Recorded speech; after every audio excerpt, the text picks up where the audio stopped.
If somebody is new in Jiu Jitsu, what would you say is the first thing he has to learn to get into it? There's so many different parts in Jiu Jitsu you have to learn that it really doesn't matter what you start working on. Everybody gravitates towards a certain part of, like the 10 planet system. They will, start with their half guard, or they'll immediately start working their rubber guard, start working their twister. Some don't have a twister, but they have a good half guard. Some have a good rubber guard, but their half guard sucks. There's so much. It really doesn't matter. You're not trying to. The object of Jiu-Jitsu is not to come in here and win as much as possible, get as much taps as possible. The object is to learn, and you could, if you're having flexibility issues, take care of that ASAP. Get that flexibility together, because that could hinder you in a lot of spots, a lot of positions. Other than that, just jump in, pick apart any part, start mastering it all, master the terminology, just put it all together, put the numbers in, that's all it is. Just practice, reps, drills, faith.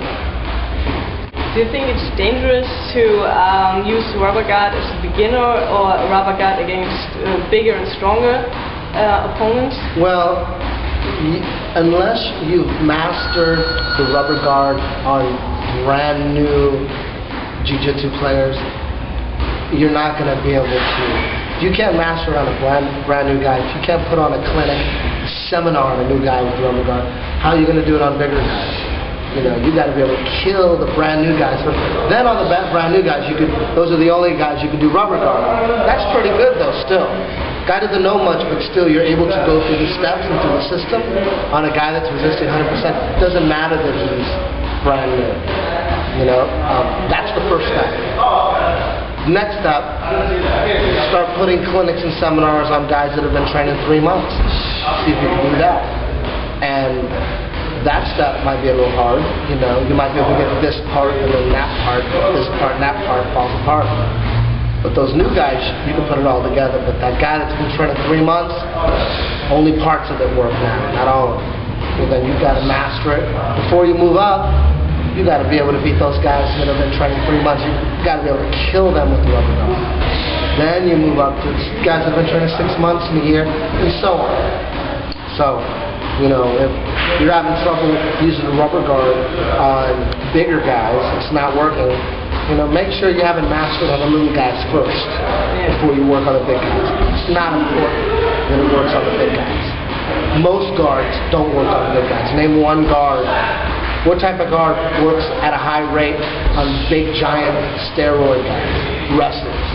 People seem to have trouble with the rubber guard, on big, giant wrestlers.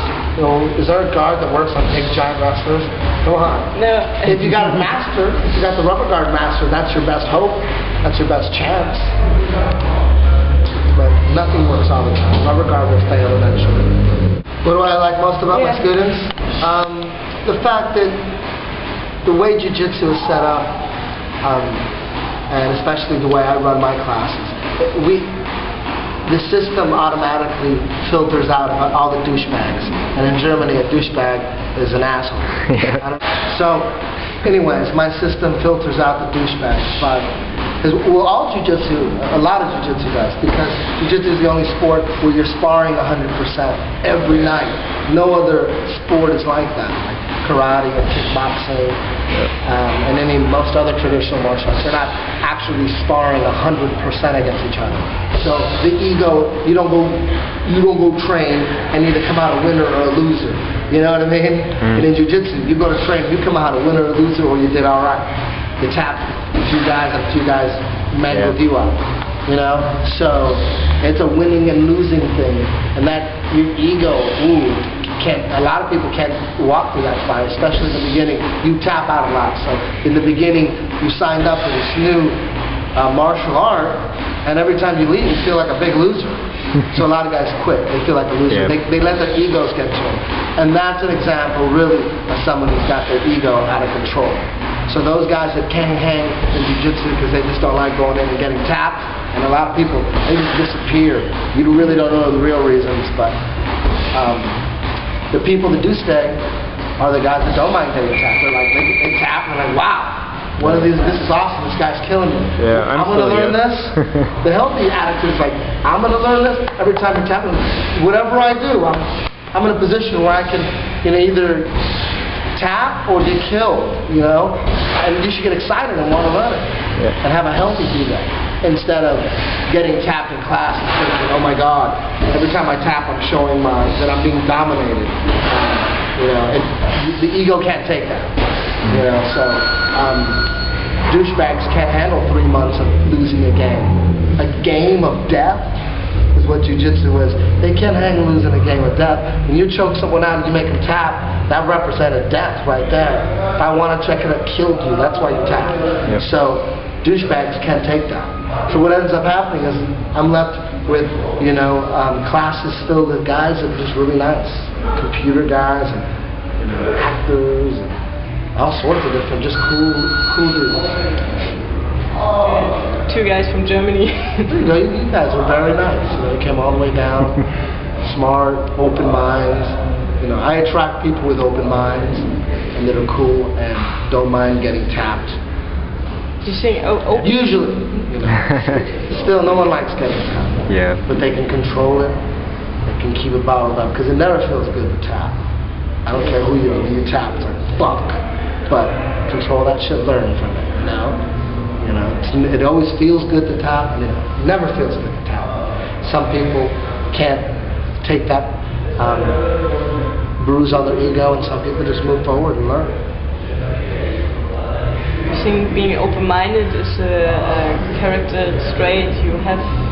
You need to have to if you're paying your hard-earned money to learn jiu-jitsu from a guy who doesn't make anybody wear uniforms and shows up and he's got all these tats, and if you're paying a dude who openly puts in his books that he smokes weed and try to turn people on the weed, that's open. If you read about me and you still want to come and train jiu-jitsu, that means you have an open mind.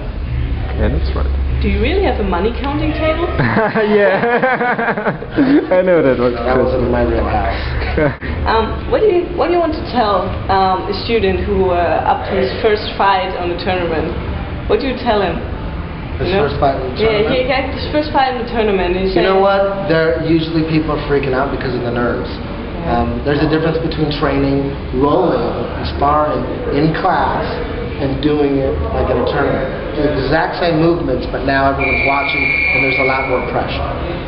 Everybody's feeling the pressure, and the key to being a successful competitor is to be able to deal with the pressure and not be scared of the pressure and not let the pressure suffocate you and break you down. Acknowledge the pressure, acknowledge the fear, and just know that you can perform under that pressure and you can perform with that fear and you beat people with it. If it's your first time, if you've never done that, you just go in there and I just tell first timers that it doesn't matter if they win or lose, it doesn't matter. That's not important. That time you're going to lose a lot. Unless you're just phenom, you might be, but most people just lose and you learn from that. So just go out there and have fun. Don't worry about the nerves. Everybody's scared. Just go out there and perform. Everybody's scared. The guy you're going has nerves, you have nerves, everybody has nerves. It's totally natural. Every pro fighter is fighting, in front of 90,000 people in Japan, MMA fights. Those motherfuckers should have nerves. If you're fighting in some jiu-jitsu tournament in some high school gym with nobody there, you shouldn't have nerves. There shouldn't be nerves. Think about the dudes that are fighting in the UFC. They have nerves.